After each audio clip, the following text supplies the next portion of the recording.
लें कि बिलफ़र्ज़ अगर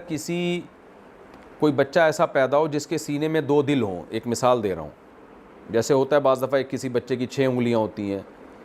कोई ऐसा होता है जिसकी एक आँख गायब होती है, या 3 आँखें हो जाएं तो, या 2 दिल हों, तो वो इस आयत के मुनाफी नहीं है। यानी अगर कहीं ऐसा कहीं वाक़या हो जाए ना, क्योंकि बच्चा पैदा हुआ उसके सीने में 2 दिल हैं, तो जैसे होता है जीन्स की सेटिंग आउट हो जाती है, अंदर जो केमिकल का जो एक बेस कंपेयर जिसे मेडिकल साइंस की ज़बान में कहते हैं वो आगे पीछे होते हैं, तो बच्चे के जो उज़ुव है वो आड़े तिरछे हो जाते हैं, बाज़ दफ़ा 2 हो सकते हैं, 3 हो सकते हैं, तो इस आयत के मुनाफी नहीं है। यानी कल फ्यूचर में ऐसा ना हो किसी कोई बच्चा पैदा हो उसके सीने में 2 दिल हो, तो आपके कुरान तो कह रहे हैं अल्लाह ने किसी के सीने में 2 दिल पैदा नहीं किए।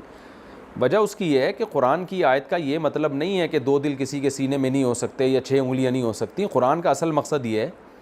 कि तुम जो ये समझते हो कि जो लोग ज़हीन होते हैं उनके सीनों में 2 दिल हैं, तो तुम्हारे मुंह से निकली हुई बात है। अल्लाह सीनों में 2 दिल ज़हीन लोगों के पैदा नहीं करता है। यानी ऐसा नहीं होता कि कोई बहुत ज़हीन अल्लाह ने किसी को बनाना हो तो ऐसे मर्द के दिल में अल्लाह 2 दिल पैदा कर दे।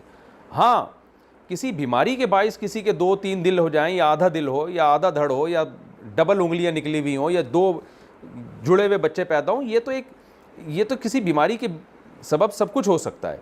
तो इसलिए खूब समझ लें कि कुरान की आयतों को उसी सियाक़ो सबाक़ में समझना चाहिए जिसमें वो नाजिल हुई हैं। तो नाजिल का मतलब ये है कि लोग समझते थे कि जो ज़हीन होते हैं उनके सीने में 2 दिल होते हैं, तो अल्लाह ने इसकी नफ़ी कर दी, ऐसा कुछ भी नहीं है, ये तुम्हारी गलत फहमी है। 2 दिल नहीं होते, जो ज़हीन होता है उसके सीने में भी एक ही दिल होता है।